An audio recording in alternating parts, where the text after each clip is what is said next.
Blige, out here complaining on podcasts. I forget the name of the podcast. I like when one of them dudes look like Dak Prescott on the podcast. But she out here complaining about having to pay her ex-husband alimony and how it wasn't fair, even though he cheated. You know what I'm saying? It's not fair.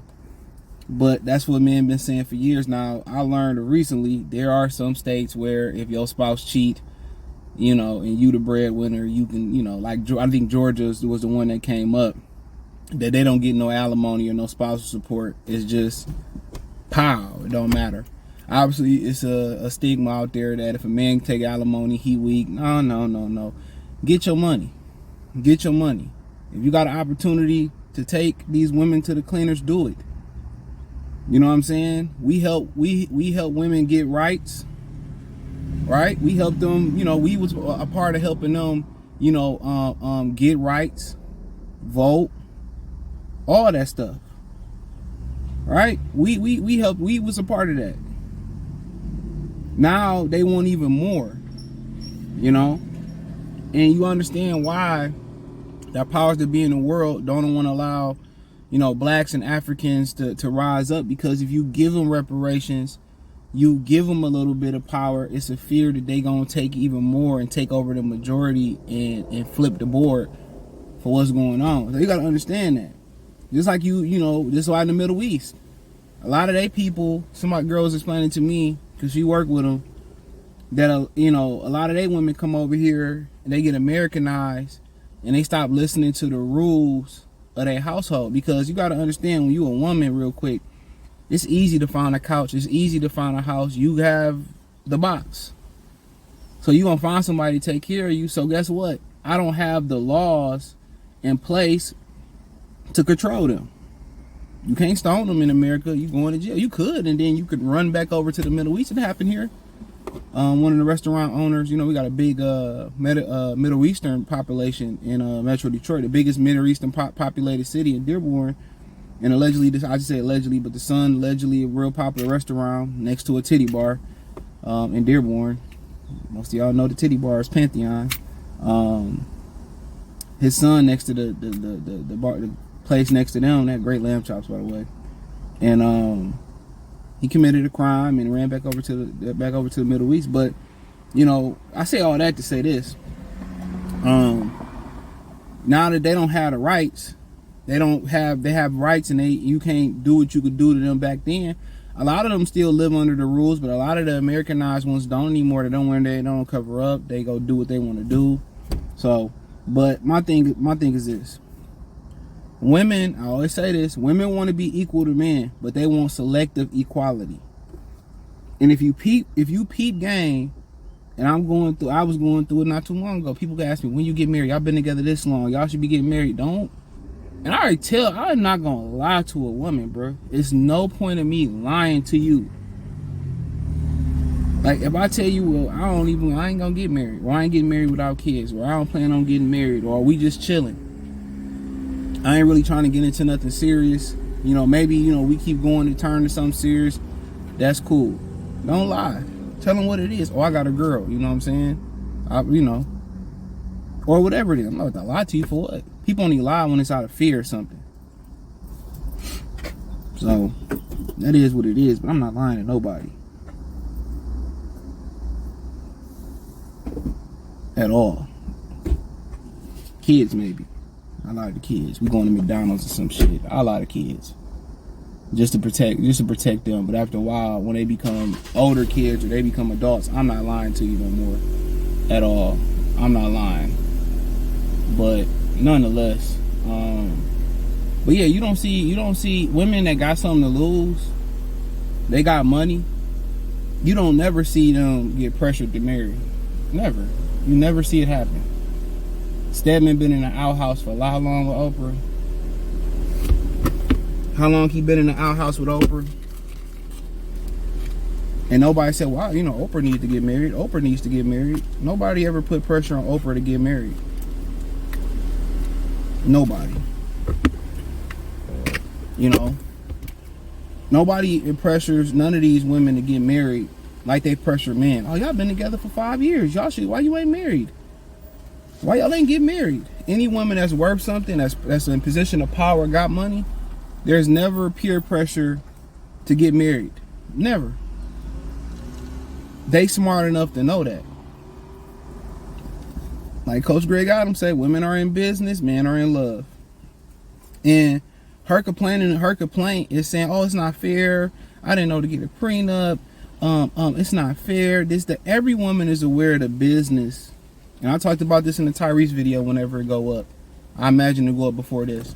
Women understand the business more than y'all know. Even if you got these dingy dumb girls, they know the business that the government, you share your woman with the government, you share your kids with the government. I don't want to sound redundant, but I'm about to just run over this. The government has a say-so on your kids. They try to have a say-so on their immunizations and their schooling. They have a say-so, with your woman. A lot of women get government funding. If it's Section 8, if it's, child support, you sharing your woman, you in the polygamous, if that's a word, relationship, sound like a word, with the government. And every once in a while, every pink moon, every fuchsia moon, the rabbit who got the gun, the rabbit get the gun on Elmer Fudd, and they benefit. And I'm all for that. You not weak as a man if you take advantage of alimony, because it was the other way around when nobody had no sympathy. But you know what? Men are resilient. We can, you see a lot of men fall off in divorce, lose hundreds of thousands, lose their retirement, but they bounce back. It might not be quicker than the dribble, but they bounce back, and they got the knowledge, they share the knowledge, and their life usually is good and within 10 years. If they live that long, 5 to 10 years, if they do it right, they recover. Women, yeah, they laugh now, they took all your money, but guess what? When they run through money, they don't manage money. I never really understood this television style Sigma, or this older notion that women control the finances, they pay the bills. They fucking suck at it. Real talk. You give a bitch one bill to pay, excuse my language, and she putting promise to pay. Like, you got one bill. Why ain't you paying this bill? You got one bill. It's not 70-30, 90-10. You got one bill. Well, they horrible at managing money. So she gonna take a chunk of your money, but the money, no matter how large it is, like if it's really not really that, if it's 100,000, 50, that money gonna be gone, bruh. Nas baby mama don't have millions every year in child support. Child turn 18. Oh, I don't have anything. Your problem. I'm the child of your mother, and they try to turn the waterworks on. They try to cry and all that. Don't fall for that. It's hard. Your daughter gonna do that. They gonna cry. And they gonna do the ugly face, and they gonna try to pitch a fit. They gonna try to blame you. Whatever you do, they gonna try to deflect it on you. Don't go for the tricks. Be stoic. Nope, ain't my problem. Sound like a personal problem. Bye. I'll ask you to leave, or let me go ahead and leave. Don't do it. I don't feel bad for them. Everything on the board is majority our favor. The Travis Rudolph case. Why ain't that lady being charged? None of her side of the family is being charged. So you got to understand, it's you as a man, you get 3 strikes. As a woman, you get 20 strikes. But as a black man, you lucky if you get 2 strikes. You really getting 1. So you going to the court and everybody else got 3 strikes, 10 strikes, 5 strikes. As a black man, you really got 2. Really 1. So they really gonna drag you through the cleaners.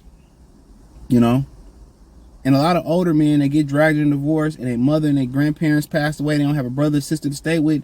A lot of these dudes got to live in their car. Don't nobody feel bad for him. Nobody. That's one thing I learned. Ain't nobody gonna feel bad for you, bro. They're not. So I don't feel bad for Mary J. Blige, even if she was on a corner, selling hot dogs in Times Square. I don't. Because so many times that very same woman will justify a woman who cheated on her husband in the same scenario, and she still take all his money, and she still justified. I done seen women justify a husband dying, and the woman already monkey branch, was already cheating on him while he was dying. They're justified. When I heard that, I had all feelings left. I don't have no feelings no more. They don't have remorse. They feel no pain. They cyborgs when it come to you, when it come to men. So no, I don't feel bad for her complaining. Men been saying that forever, bruh. Forever about that. And there's only a handful of states where if you catch her cheating, you provide evidence, hey, bam. It's a no. Nope, he don't owe you nothing. Or she don't owe you nothing. You know? She don't owe you nothing. So if you notice, there's never a push for a successful, wealthy, or rich black woman to get married like it is for a regular dude to a rich dude or a broke dude. It's always some type of push. Oh, you ain't married, you ain't married, you ain't married. Why would I go join the system, bro? That's what you doing. I'm joining the system. It's too much wisdom. It's too many failure stories for me to think I'm gonna be successful, and I gotta be in control. I want to use the right word. I gotta be responsible for your happiness. So I'm responsible for a woman's happiness, but they never fucking happy. That's like me saying, I'm gonna fill up my gas tank, and I keep filling it, and I done spent $200, it ain't fill. I done spent $500, it ain't filling up. I done spent $1,000. Damn, I must got a leak. It ain't never enough, bruh. And for the women that it is enough, a lot of times the women that's been on the other side of the track, they done had Pookie and Ray Ray, or they done had failed relationships, and now they finally appreciative of what they getting in you after having all they failures. So you basically take them some hand-me-down Jordans. I'm good, bro. I'm good. I'm good. I'm good. So nah, man. Man been making it. If we gonna change the law, it should be on our terms, not because women say it. That should be a federal law. If you catch somebody cheating with significant evidence or sufficient evidence, then no, you don't get nothing. If you an unfit mother, when mothers get the kids, they don't ask if you got beds, if you got food in the house, or, oh, you don't got food, you go emergency. I used to work at the state the little office, whatever you call it, Social Security office, whatever you call it, no, the human resource office, man. I've seen women come in at the 23rd and a half hour before we about to close. 5 minutes, they find an emergency WIC card, bridge card, give it to her, put cash, put food stamps on it right then and there, and save her. Ain't nobody coming to save you as a man, bruh. A lot of the homeless people and the crackheads you see on the street, they served our country, bruh. A lot of them served our country and got messed up over there, and they stopped servicing them, and they on the street. They used them, abused them, and chewed them out and threw them out and can't help them. You seen dead presidents when they should be treated like royalty, bruh, for fighting for our country. But they get used and abused, and you lucky if somebody get them a hot plate. You lucky if somebody buy them a cold beer, give them a couple dollars. Ain't nobody coming to say you as a man. If you fortunate to have a brother, a woman, a mother, a wife that really care enough to drag you when you rolling deep, you got to keep her. When you generally got somebody that fuck with you, that mess with you, them people that belong in your circle, who gonna hold you accountable, hold you to a high standard, and also gonna try to meet you at that standard. But just because women started to make this cry, the law shouldn't change. The law should change because it's wrong. These marriage laws are wrong. They old, they outdated. These women wanting select equality is outdated. You give her attention, you give her love, you give her an affection, you give her a house, you give her a truck, you give her a car, you give her kids. You put money in her pocket, then she turn around and she cheating with somebody else. I ain't mad at the game, because I know the game. I ain't mad at the player. I ain't mad at her. For what? I got to remain stoic. I got to remain calm. I got to say, you know what? I can't let this happen again. I got to be better. But we can't change the law because women complaining, because they starting to get caught up. No. We can't, we changing the law because it's wrong. And you hear about all these stories about how women, I heard a white guy at Walmart. Matter of fact, I'm in off there. I heard a white guy at Walmart, right? I wasn't trying to ear hustle, but dude was trying to loud. And he was saying, yeah, man, you know, something about his wife, and you know, I used to work, he was like, I work 70, 60 hours a week, and I come home and the house is dirty. She just laying there not doing nothing. And you know, I guess he was in process of possibly getting a divorce, whatever. And basically, you know why she could lay around the house, not do nothing, not have to live up to a certain standard? Because you gonna pay and take care of everything. And if you say, well, I'm done, I want to be separated, let's get divorced, she gonna take half, and the half your money, lay on her ass, and then when the money run out, she gonna use the kids, cry, look for sympathy from you, daddy government gonna come bail her out, and then she gonna get back on her feet. Meanwhile, she took all your money. Now you went from 60 hours to working, I gotta work 80 hours, 90 hours a week just to bounce back. They can lay on their ass. They can do that. Once they got you in that contract and they know the marriage laws, they know they got you by the balls. Now she don't have to do nothing that she used. Don't get into the trap where, yeah, my husband, he's just so boring and predictable and he doesn't stimulate me no more. She want to go back to the streets. Women, look here, if you don't take nothing else from this video, bro, women want equality rights. They want selective equality, and they are never happy. They are never happy. They are the ultimate perfectionists on this planet. That's all I got to say. And third, the laws should change not because of women or men, because it's wrong and they outdated. So thumbs up the video, share the video, subscribe to the channel, check out the Real One-on-One playlist, music entertainment playlist. Want to hear the video, hit my link, hit my TikTok, or hit the shorts on YouTube. It's on there about Mary J. Like I said, hit the link tree, find me on TikTok, Twitch, Instagram, Spotify, Anchor, Cash App, Venmo, PayPal, Apple Podcasts, Google Podcasts, Spotify. Rate me on the podcast platforms. Want to support the channel? Cash App, $ CJ Good 313, Venmo CJ Good 313, PayPal, all in the link tree in the description. Peace.